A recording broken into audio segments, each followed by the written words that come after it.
Good morning, good afternoon, and good evening, and I'd like to welcome you all to the Rethinking Education webinar today.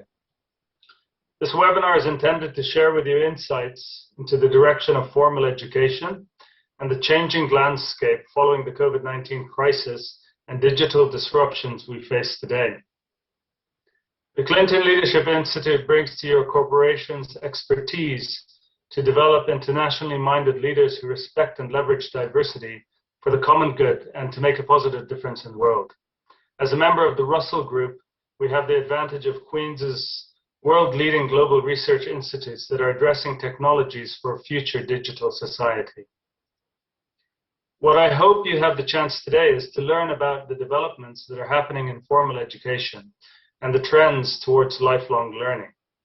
We have a fantastic panel lined up. It is now my pleasure to introduce you to our guests, Dr. Wilfried Vanhonacker and Andrew Crisp. Let me start with Wilfried, who is a dear friend, an accomplished scholar, academic entrepreneur, pedagogical innovator, and most recently the author of Rough Diamonds, Rethinking How We Educate Future Generations. Wilfried has hands-on managerial experience in China, Russia, and the MENA region, having played a key role in the establishment of the leading business schools in Russia, Moscow School of Management, Skolkovo, and in China, China-Europe International Business School, CEIBS. Before these entrepreneurial endeavors, Wilfried had built the marketing department at UST Hong Kong into a top global academic research department and was the founding director of INSEAD's highly successful PhD program. Wilfried, thank you very much for connecting with us from China today. Hopefully we won't lose you too many times with you being behind the digital wall, but after all, it's all about the disruptions today. So we also have today our esteemed guest, Andrew Crisp, who's an accomplished professional in education management. Andrew jointly founded Carrington Crisp in 2003. He's an expert on corporate learning and executive education intelligence, having built Carrington Crisp into a global brand known for its work across business schools and universities. He's worked with the likes of INSEAD, IMD, Columbia, Babson, CEIBS, just to name a few. And Andrew brings great insights as a result of this market intelligence that's carried out globally and internationally. He is also a regular speaker at industry events organized by groups such as the Chartered Association of Business Schools, EFMD, and AACSB, and is often quoted by the Financial Times and The Economist for his knowledge of business education and future trends in corporate learning. Thank you as well, Andrew, for joining us from Cornwall, England. It's a great pleasure to have you both with us this morning, along with people tuning in from all over the world who are keen to get your views on how formal education is keeping up with the future of learning, especially as the world of business is facing its biggest shift since the Industrial Revolution due to digitalization. Disruption to the face-to-face model, education going online like never before, people working remotely and how the future of work will be. Perhaps Wilfried, you can start us off by talking to us about what is happening to formal education in this context. Did we lose Wilfried? Perhaps, Andrew, you can start us off in this case. Oh, he may be back. Hang on a second. I think, Wilfried, are you there? That's censorship. They don't want us to hear what he has to say. I'm back. He's back. Okay. There we go. Wilfried, I'll just quickly recap on the question, which is, can you start us off by talking about what is happening to formal education in the context of all of this disruption that we're facing today and the changes? Absolutely. First of all, thank you for having me, and bear with me. Hopefully I don't get interrupted too much. As you mentioned, I just finished writing a book, Rough Diamonds, and this is a project that has been evolving over a number of years, reflecting on formal education. So what I thought was not immediately be pulled into the pandemic and what it has cost, but look at what formal education has slowly evolved to over time. And what has happened, because what we see in terms of the knee-jerk reaction by educational institutions very much supports sort of the reflections that I make in my book. And sort of, you know, the motivation for thinking, I mean, obviously I spent more than 40 years in education, so you kind of, you know, think about what you're doing and why you're doing it. But in terms of writing the book, the motivation, there's, you know, sort of two questions that motivated me. Is education still delivering on its core responsibilities? And this is an important question. And I will come back later on what I think these core responsibilities are. And the second one, which sort of is a topic of this discussion tonight, is, you know, is education on what we're doing aligned with the future? And I'm sure we will talk a lot about the future. We have, you know, this massive shock that we're living through, but we have to look forward to the future. Okay? My view in the book, and I describe sort of why I think that, or the impact, is that education no longer fulfills on its core responsibilities, and it's not aligned with the future. So we need to rethink. And I think the situation we find ourselves in is an edu moment where we can really ask questions and reflect on what the paradigm should be when we move forwards. Education has sort of evolved, is very much teacher-centric. It's not student-centric. In fact, you know, my view is that the educational sector has outsourced learning to students. And there's actually a lot of outsourcing going on, and I will come back on some of this. So it's very much focused on efficient delivery and not effective learning. And we will have to come back on that. Because when we get into lifelong learning, the reality that we will face, because we have no choice, will be much more about learning than it is about education. Okay? So we have sort of I see formal education has evolved in sort of an industry factory model that is very standardized, and it's nailed in place by regulation, accreditation, and so on. And it's sort of, you know, it sort of evolves to its own pace that is not necessarily the rhythm of the reality that we're facing. Okay, so now how do I think about this? What do I think is formal education's core responsibility? And one point, and that's sort of referring to the title of my book, Rough Diamonds, I do believe that every human being is born with a gift, a unique gift that has to be discovered. Okay, call it talent or whatever it is, a unique capability. And I think the first responsibility of education is to identify as early as possible what that is. So we are really rough diamonds. As an anecdote here, when I look and I sort of write about it in the book, is that we spend a lot more time in education identifying what deficiencies are than what potential is, and the richness of potential. Okay, so that's sort of the first responsibility. The second responsibility is to align that gift with an educational model and approach and a learning journey that can get the full potential out of that. So we're immediately getting into adaptive learning and so on. And third is that education has to do this in an affordable way. I think we can all agree that education has become incredibly expensive. And if we are now with lifelong learning going to require more of it and not less, it's going to be even more expensive. So we need to think about you know, new business models. And this is sort of where I think, you know, we need to rethink a little bit. So I took a step back, and from that reflection, now we have this disruption, this shock, this pandemic, okay, which is not which is just a shock and a disruption of the delivery model. We have become so wedded to in classroom the shock. The real shock to education is still coming. And I think, you know, just like digital technology has basically, you know, disrupted many industries, education will be a victim of it as well. And I can kind of speculate a little bit on what that is. Now, but what have we learned, or what have I learned from looking at the reaction to this pandemic and the shock is, first of all, that our delivery model that we became accustomed to and which has characterized formal education for decades is very, very fragile. All of a sudden, we could no longer teach in classrooms face to face, and this is a big shock. This is something to think about because, and I'm sure we will get into discussions of what the future will bring.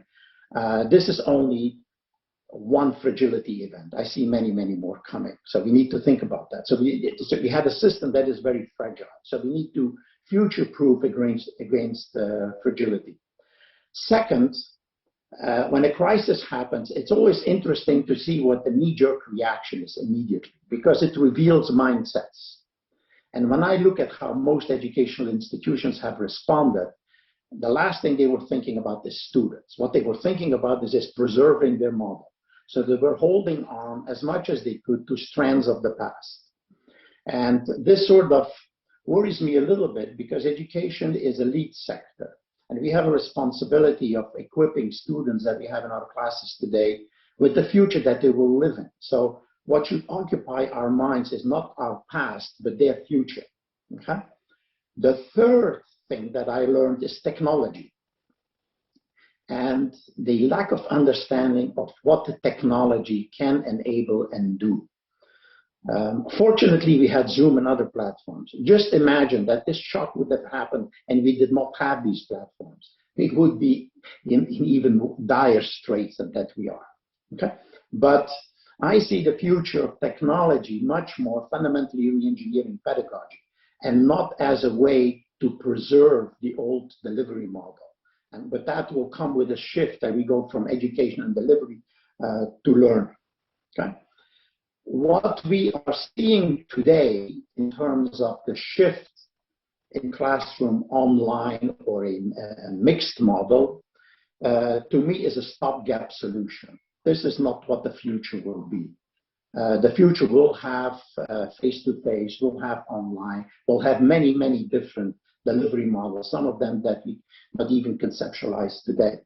But it's a stopgap because when I look at it, all the players are not exactly happy with what's happening. The students are not happy, and they should not be happy. They're being charged continuously the same tuition with more fragile learning. We will see a lot of research on whether distance learning, it's distance teaching, it's not distance learning. The effect on that. Students, worry about the learning, so clearly they pay a price. You have students that, dreamed all their life of going to college. They are now almost finishing their first year in college. They haven't even made it on campus yet. They're really disappointed. Faculty raise questions about this. They miss being in the spotlight of the classroom in the teacher-centric model.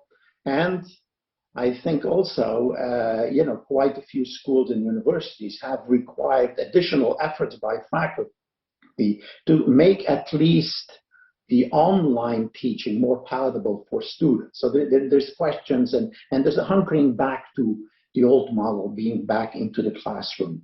And I think educational institutions are wondering, what are we going to do with all these classrooms, these physical assets that are sitting there, if we move online?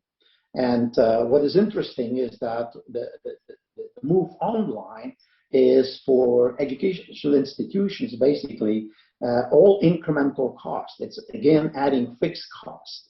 And a lot of the behavior that I see and the reaction, and one of the reasons why we have evolved into an industry factory model, what I describe and explain in my book, is the cost structure of education. High fixed cost, any sophisticated service delivery system, that high fixed cost is going to evolve into standardization. It falls prey to marginal cost, which leads to overdosing on students and all the phenomena we see in education.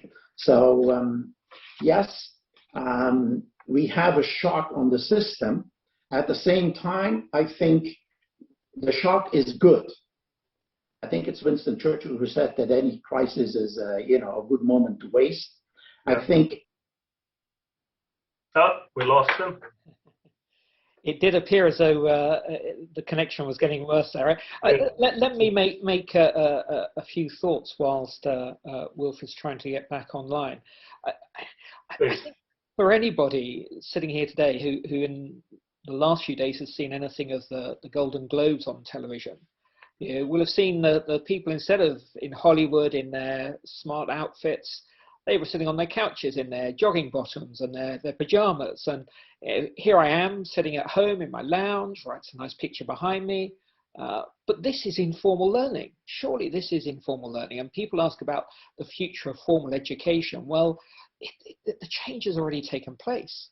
It's happening all the time. And today is a great example of that. Sitting here for this hour, listening to Wilfried and myself and yourself, Laith, people are learning. It's not formal education, though. There's a really great quote with some research last year. An employer said to us, traditional business schools are like a vinyl LP. Everything comes in one order. You can't change direction. Instead, contemporary business schools need to be more like Spotify, where you as the individual are putting together the program that you want in terms of your personal learning, your situation, what you need to take things forward. A great example, I spoke to an Indian employer recently, and they said they had 2 interns working for them. And one of those interns wanted to go on to a corporate career, and the other one wanted to set up his own business. And so the one who was looking for the corporate career was taking a traditional MBA program. They were going to get a qualification from a recognized institution, and that would be just what their employer was looking for. But the other intern who wanted to set up his own business was curating the courses that he felt he needed to be successful in that business, picking from different sources, putting together a combination of areas where he knew he needed to know more if he was going to be successful. And I think that amply illustrates the divide and the change that is happening today. That some will go down one route and some will take another. And there was a great interview with the gentleman who was I think he was the education minister in Singapore at about this time last year, January, February last year. He's now the transport minister, but he talked about how things are already changing in Singapore, and no longer was there this need for linear education. So you didn't at 18 think, I'm going to do a degree, I'm going to spend 3 or 4 years on that degree, and then I'm going to go off to work, and that may be the end of my learning, or maybe I'll come back and do a master's at some point in the future. Instead, he was saying those divides between education and work are completely breaking down. And so what was happening at the National University of Singapore is they were now enrolling undergraduates for 20 years, not for 3 or 4 years. And there were some things that were happening as a result of that. Perhaps they would study for a year or 2 as an undergraduate and then go off and work. And then they'd come back in a couple of years and add something new because their circumstances had changed, or their employer wanted them to do something different. And they'd go away and work again for 3 or 4 years and come back in 5 years' time. And so you had this model of learning being something that was there to support the circumstances and the future that you were hoping for, rather than education being something that you simply did because you'd reached a certain point in your life. And I think that is a really important message. Yes. Is Wilfried back? Well, where I'd like to move this. So Wilfried talked to us about the old model, the industry factory model of education, and you've given us an insight into some of the new direction that is taking place in places like Singapore, where they're thinking more along the lines of it no longer being a linear approach to education. I'd like you to give a bit of comment, possibly in terms of how the corporate world is seeing things, because there's always this disparity between what's happening partly in the educational or the formal educational institutes and where the corporate world is actually traveling its learning and education. Perhaps you can, in that context, sort of talk a bit about where executive education is pointing towards, and how do you think business schools and universities need to adapt in light of that, Andrew? Yeah, certainly. I think we've already seen change happening before last year, but of course last year's events and the ongoing pandemic have accelerated those changes enormously. So there was a little bit of certainly a move away from an executive education approach, which had historically been, in many cases, about luxury learning. This idea that teams went away to smart locations, whether that was a hotel or somewhere, and learnt for a week and had some relaxation, entertainment along the way as well. Cost has driven that part of executive education largely to the margins, and little of it exists, or I suspect will continue to exist going forward. We've seen, I think just last week it was an article in the Financial Times saying that many of the top business schools had seen about a third decline in their revenues over the last year for executive education, because people simply weren't committing to those lengthy programs that perhaps they had done in the past. So first of all, you've got a shortening of the model, a quicker return, if you like, just-in-time learning. This idea that you can send somebody to do some learning and then they'll be able to apply that learning almost instantly, rather than taking a long period of time, perhaps even taking an executive MBA and then coming back to apply some of that learning later on. So I think speed, if you like. The second part of it is flexibility. It's not all about classroom learning. A blended approach that perhaps involves some classroom or even a fully online approach is becoming much more common in terms of that corporate learning piece. And there was a concern. We did a project for a university in London last year. They were concerned that if they offered online learning, employers wouldn't recognize it. And certainly I think that historically has been an issue. But over the past year, employers have had no choice but to use online for their whole businesses in some cases. And it's worked. It's been difficult at times. It could be better. I think Wilfried hinted at this in his comments, that the quality of online learning is not simply a Zoom conversation. It has to go further than that. But they're learning, they're adapting, they're growing, they're innovating, and it will come more to the fore. And I think something that's really important here is that those who are doing the recruitment in large corporations are becoming, perhaps in their late 20s, early 30s, they have had some experience today of online learning themselves, whereas a decade ago that didn't exist. And so when those people a decade ago saw a CV which said, I've learned online, it perhaps went into the remainder pile. Whereas today, those recruiting who see those CVs that say, I've done some online learning, are saying, tell me more. I want to know about this. How did it happen? What was your experience? And so they're being taken a lot more seriously. And so online learning is being validated by employers saying, yes, this is substantial and important and a useful way for us to upskill and reskill our employees. And so that change will then drive the offers that business schools and universities make to the marketplace. And that's a really important change. Given your international view on how education is rolled out in different countries, etc., I know from my experience in the Middle East, for example, that having an online degree doesn't always carry a lot of weight. There's lack of recognition. So I also think there's this disconnect between the way formal education is being governed, in a sense, in countries and how it's recognized, the direction that corporates are, because corporates are much more agile and so they adapt much quicker to the kind of technologies that are coming on. And so it's versus this market-driven versus this inward-looking way and not wanting to change. So where do we see that the model of learning can actually change unless we have governments also changing the way they view education being delivered?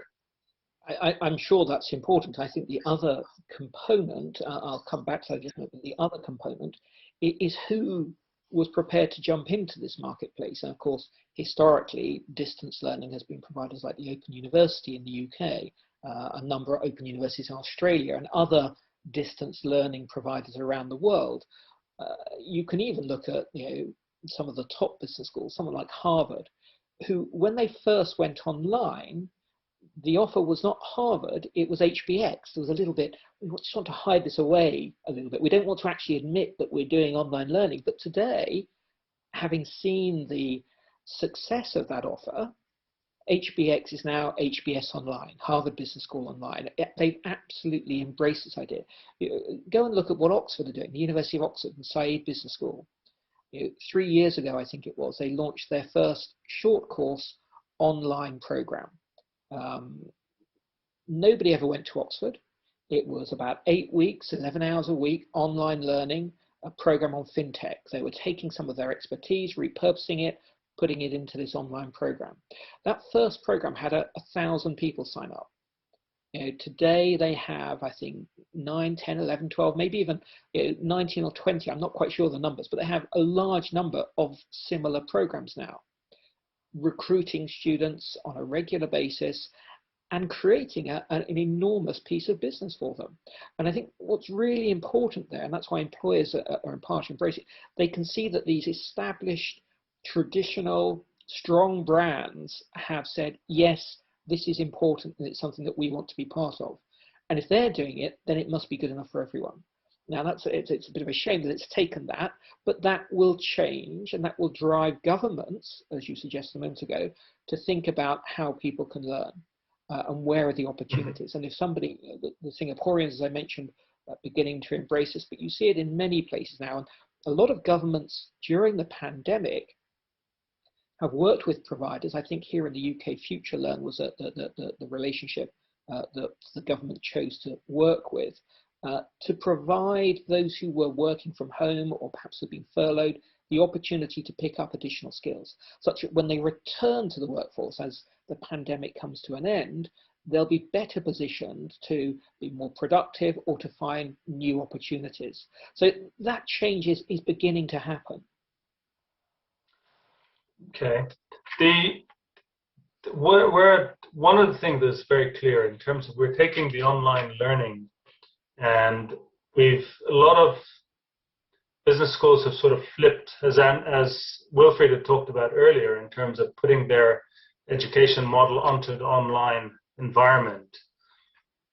This brings us into the space of looking at what is the actual difference between, we talk a lot about learning, we talk a lot about education. It's an interchangeable term that's used, passed around, but there is a difference between what formal education is and what learning is all about.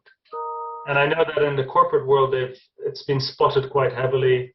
I know that Wilfried talks about it in his rough diamonds in terms of how we develop the kind of talent and nurture the kind of talent based on the uniqueness of every individual.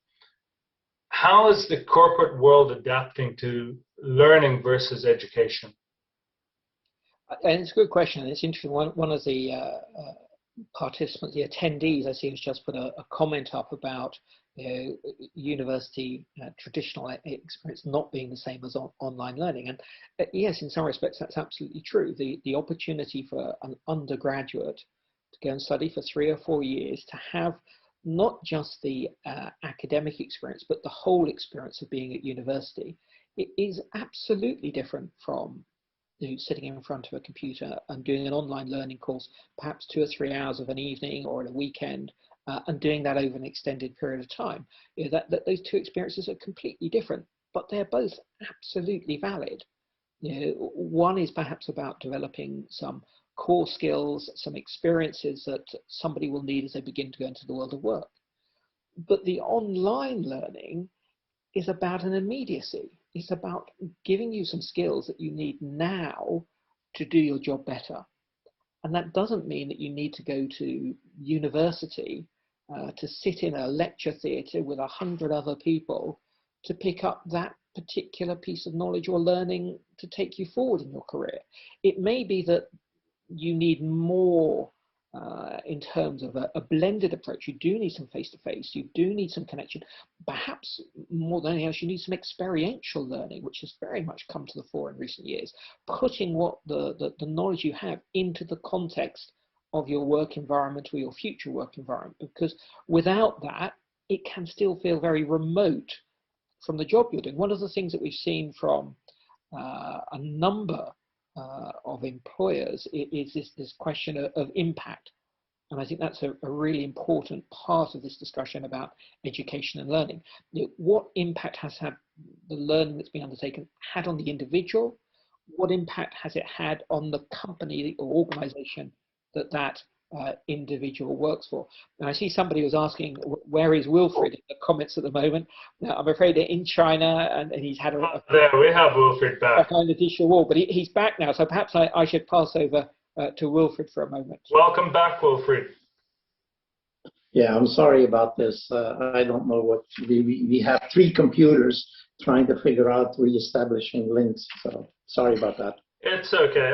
We covered areas in terms of the changing landscape between the corporate, how the corporate world is adapting to the changes in learning. And the last piece we were talking about really was on learning, the difference between learning and education. And I wanted to bring you in, so you dropped in at the right time, Wilfried. I wanted you to bring you in to talk a bit about the new models of learning and embracing new mindsets. So in your book, Rough Diamonds, you reflect a lot about whether formal education, as we know it today, is effectively preparing future generations to their full potential. And it's really about this full potential and whether people are learning based on their talent and their need. Can you tell us a bit more about this? And if the old model doesn't work so well, and we've talked quite a bit about this old model, what are some of the new models that formal education should be considering, in your view, Wilfried? Yeah, I'm kind of dropping in here in the middle of a conversation, so hopefully I can connect with what Andrew and you, Laith, have been saying. Clearly we have to become much more serious about learning, and what do we mean by learning, right? It's just not only knowing or understanding, but also when we talk about soft skills, it's about integrating and making it part of your DNA. I think where new models are all going to be around technology. Okay, I heard Andrew talking a little bit about assessment. The great revolution will come from using smart technology to assess learning in real time, unobtrusively. We had one person in the panel asking a question about exams and so on and tests. This is by far the weakest part in education, is assessment. But closed loop assessment is coming, which will, in an intelligent way, track learning mindsets, where to move in a particular direction, and so on. I mean, one of the case studies that I discuss in my book is the TUMO project that's been running for 15 years, where basically students learn creative technologies, and they are an avatar in a system. And that avatar tracks them intelligently in terms of what their cognitive learning profile is.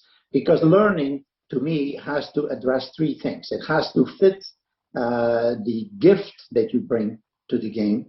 It has to match and recognize your cognitive learning profile, which is your learning modality, speed of comprehension, learning strategies you use, and the emotional state you're in, and recognize that. And the 3rd thing is the social context. I heard Andrew saying something about this, but really the future of learning is co-learning ecosystems.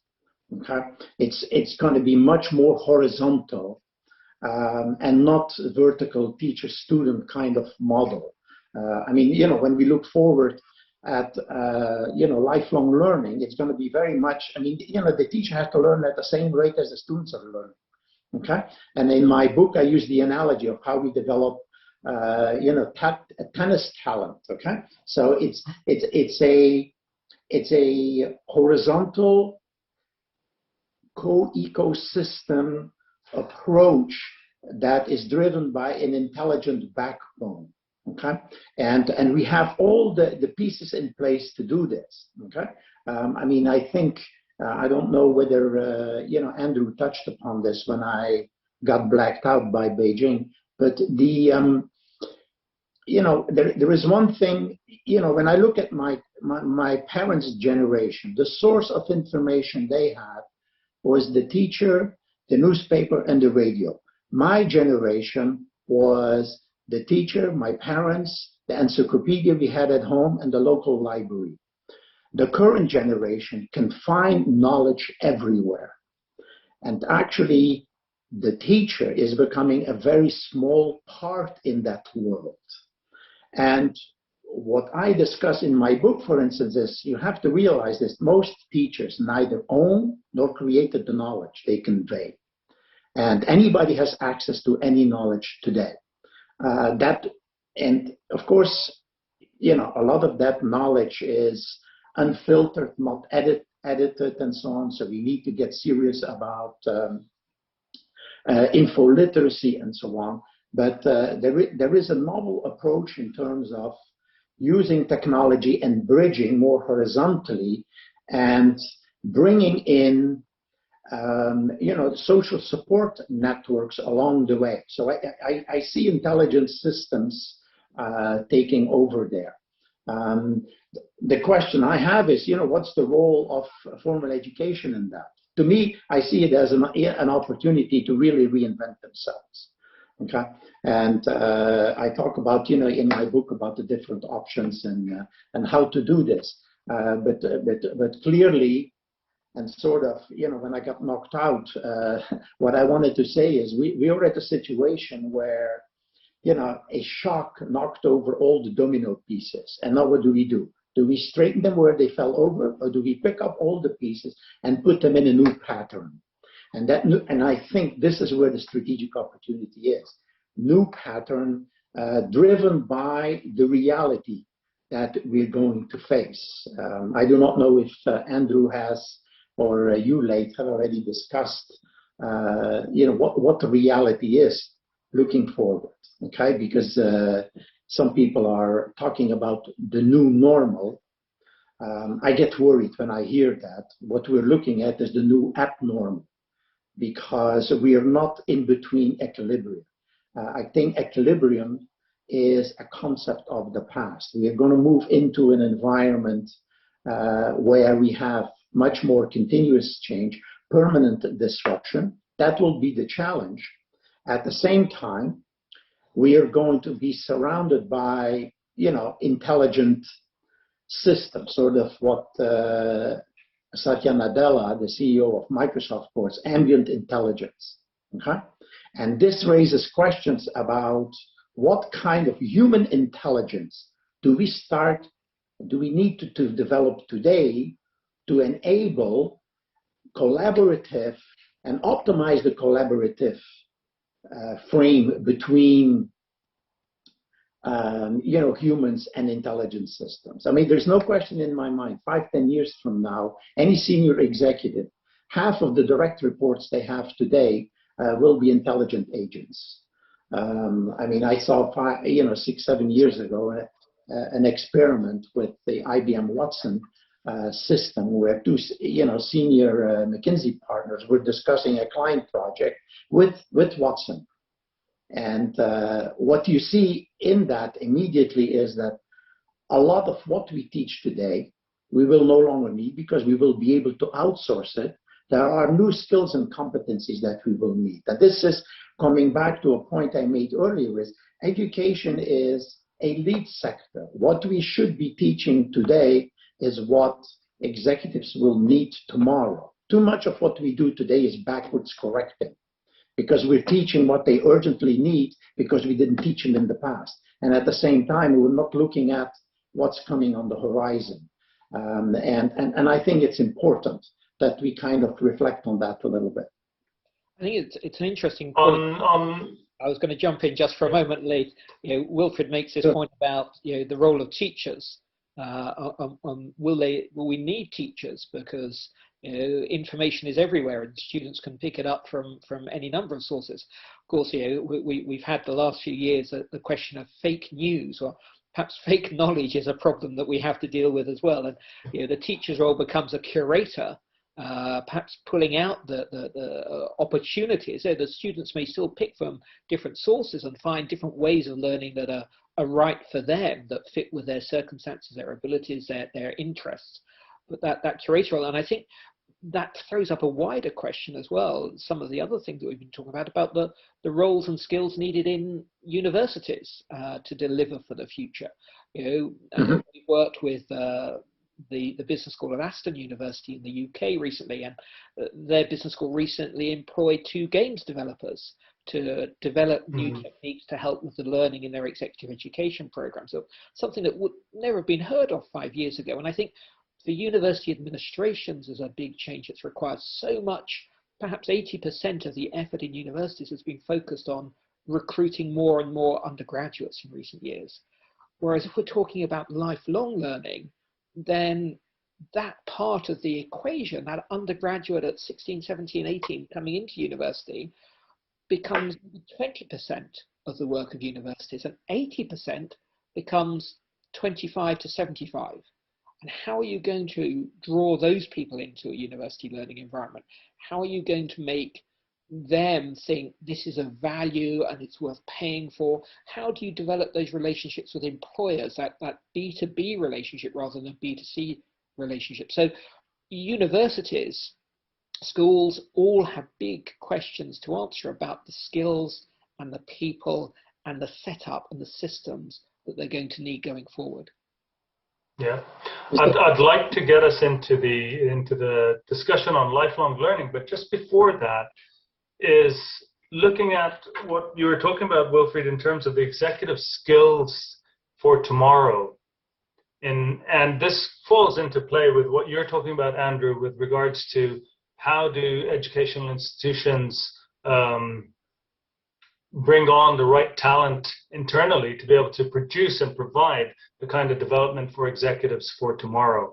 So given some of the trends that you've seen in the industries and the market research, what would your thoughts be in terms of what are some of the key areas that are starting to appear as being the relevant development areas for the future?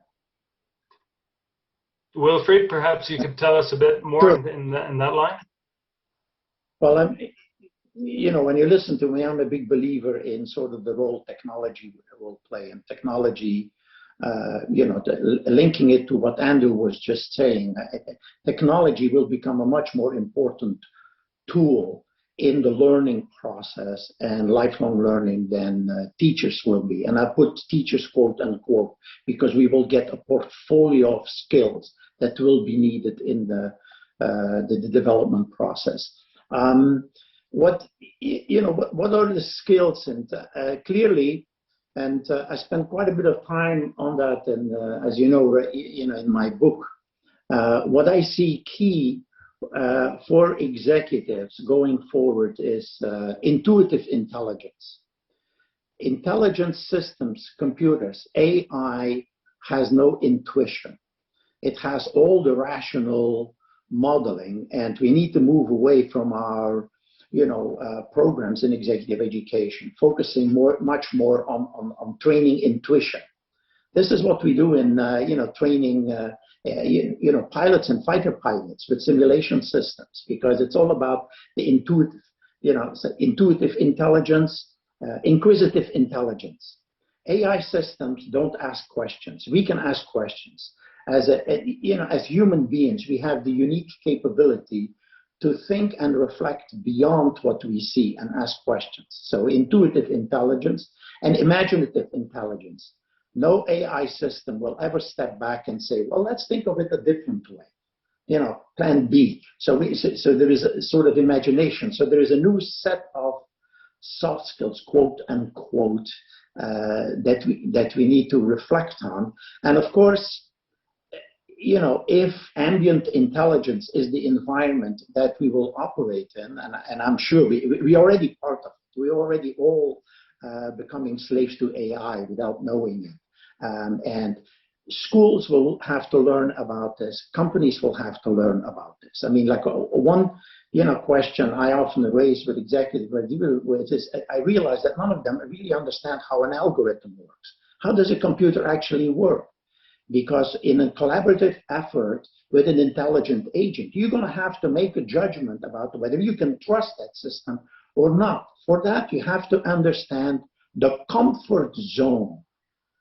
As human beings, we have comfort zones. AI systems have comfort zones. They're very good in the areas they are trained. Beyond that, so you have to understand when can I rely on that system, or when can I, ignore. I mean, the classic example is the Boeing 330 Maxi and its disasters, where pilots are sitting there and not understanding whether they should, look at the system and what it's saying, or whether they say, wait a minute, And so in a split second, they needed the intuition to understand what was really going on.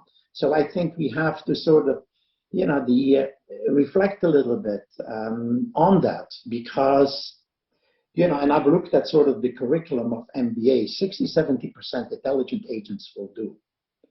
I mean, when I, talk about the experience that I saw IBM Watson interacting with senior partners at McKinsey, what the Watson system was doing is 70–80% of what the new MBA recruits at McKinsey do when they start out. So, and this raises interesting questions, and I would love to hear Andrew think about this. Is what is the future of a job or a career? To me, this is becoming a very fragile concept, and that's where I see lifelong learning should not be learning for a job. The job has to become part of the learning. So we have to, I see sort of a bandwidth of 3 elements, and then I will let Andrew sort of, fill in the blanks, because he is much more of an expert in that area. But I see, we have to go back to the basic competency and develop that continuously to perfection. And as new jobs become available, innovation and so on, we build skill set around this to weaponize the unique capability we have, so that we can, capitalize on an opportunity and deploy it, okay? So that we should no longer look at education and training to lead to a job. No, the job is part of the practical learning process in honing skills and competencies, okay? So so the bandwidth on one hand is the basic skill and competency, and the way athletes develop their unique talent continuously, and even at the end, a tennis player, when they leave the tour, they still realize that there's room to learn. We have to get into that mindset, not the school mindset, that it's an effort. Lifelong learning is not being a lifelong student.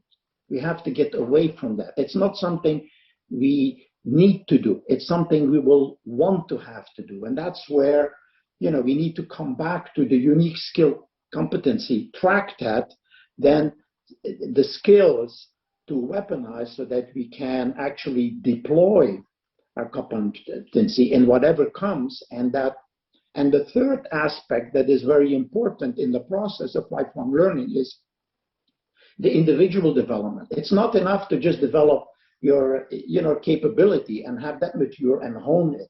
You have to develop the maturity of the person. It has to be a package, and one has to reinforce the other. And the question is, what role will education play in that? Okay, so there's some lots of interesting questions, and Andrew is going to answer all of them. I'm going to answer very briefly, because I'm Andrew. We have 10 minutes left, and we want a few questions from the panel, Yeah. the participants. Exactly.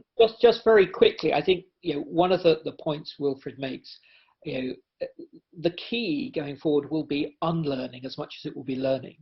If we think going forward we can simply take the past and make it better, we're not thinking about what the future might be, because it will be very different potentially. And so imagination that Wilfried just has touched upon will become incredibly important.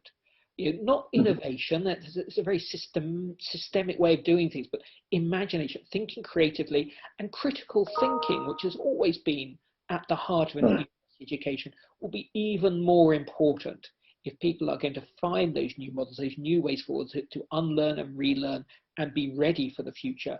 That is an essential element. So there's a quick answer, but let's take a few questions. Oh, great debate, guys. We're getting a huge amount of interaction on the chat. The chat's actually on fire, I think, at this point. So well done to you all. It's really, really inspiring discussion. Lots of themes running through. So a couple of themes coming through in the comments are around the role of formal education, how that then nurtures curiosity and creativity. How can formal education also get away from the fact that it does need to be regulated? So that was one question that was posed. And then the second part then is how do teachers spot a rough diamond? Okay, let me jump in before I get knocked off again quickly. Very good questions. Okay, and the perspective I take in the book is from cradle to grave education. Because one of the things we have to realize, and this is the first part of the question, is we are born as learners and discoverers. We have the seed in us inherently. When you look at children and how they learn, okay, they're curious. Okay. By the way, small children never play with children of the same age until the school system conditions them to do so. So there is a question about when the natural learning process, curiosity, the seed, which we need to build on for lifelong learning, because that's where a learning mindset will come from, is education subverting that, repressing that. Because what happens is you're a natural learner, you go to school, they make you a student. And that the objective of the student is to go for success. Very early on, we teach kids it's about getting smiley faces, it's about, getting lollipops or what have you. We have to move away from that, because lifelong learning will only succeed if it's not externally forced, but it's internally driven. And I think it's very important. The second point quickly on the question, how do we spot, teachers are not trained to spot what the rough diamond is and discover.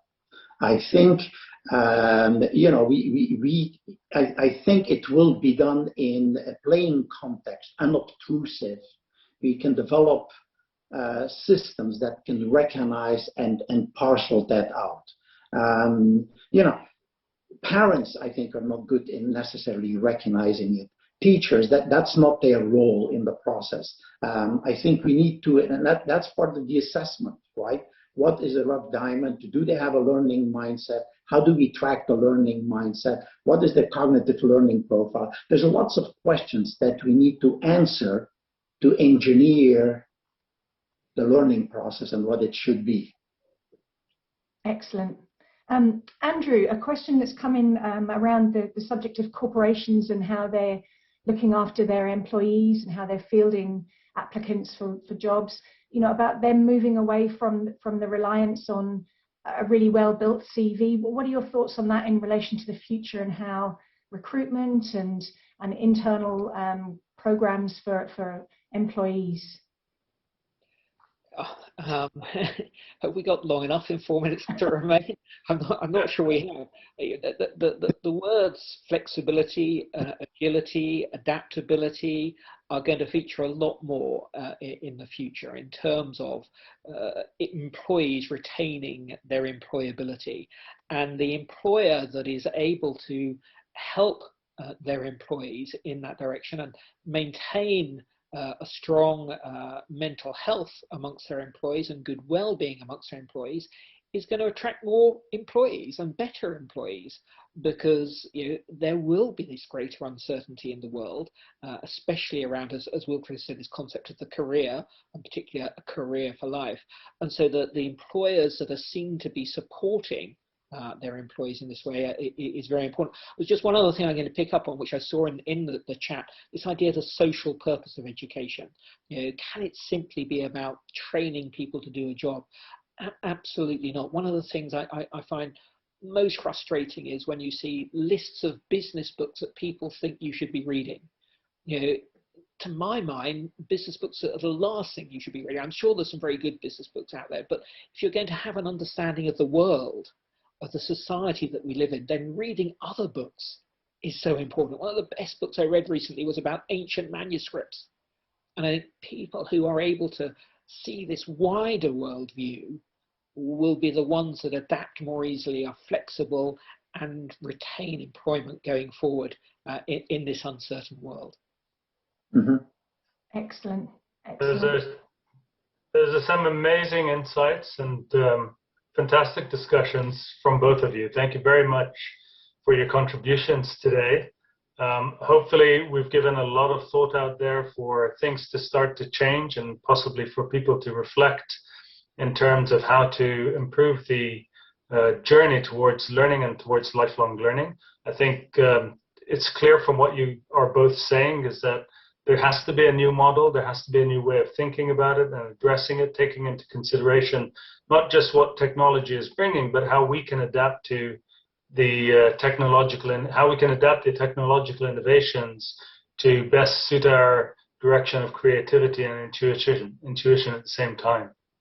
So thank you, Wilfried from China, and wish you all the best. And thank you, Andrew from Cornwall, wishing you all the best as well. And hopefully we'll have you both again on another webinar sometime in the future, where we'll be able to reflect back and see just how far we've actually progressed this time next year, perhaps. Okay. Thank you very much. Sue, over to you. Thanks for having us. And thanks again, Andrew and Wilfried. A pleasure to have you on our debate this morning. Just for everyone that has attended today, thank you so much for joining. We know that you've dialed in from the four corners of the world, literally, and it's our pleasure to have you. And thank you so much for all contributing to the comments in the chat. The video will be available in about 2 hours on our website, so that's leadershipinstitute.co.uk. Anyone that had registered will be sent the copy of the video through email as well. We'd love to continue the discussion. If you hop across to LinkedIn, the William J. Clinton Leadership Institute, there are so many comments. We will share them with Wilfried and Andrew and Laith after the event, and over the next day or two, we will certainly we'll touch on those points as well. So, as always, it's a pleasure to have you on the webinar this morning, and look forward to you joining us again soon. Thank you very much. Thank you, everybody, and thank you. Good night. Thank you. Everybody. Good night. Bye. Bye-bye.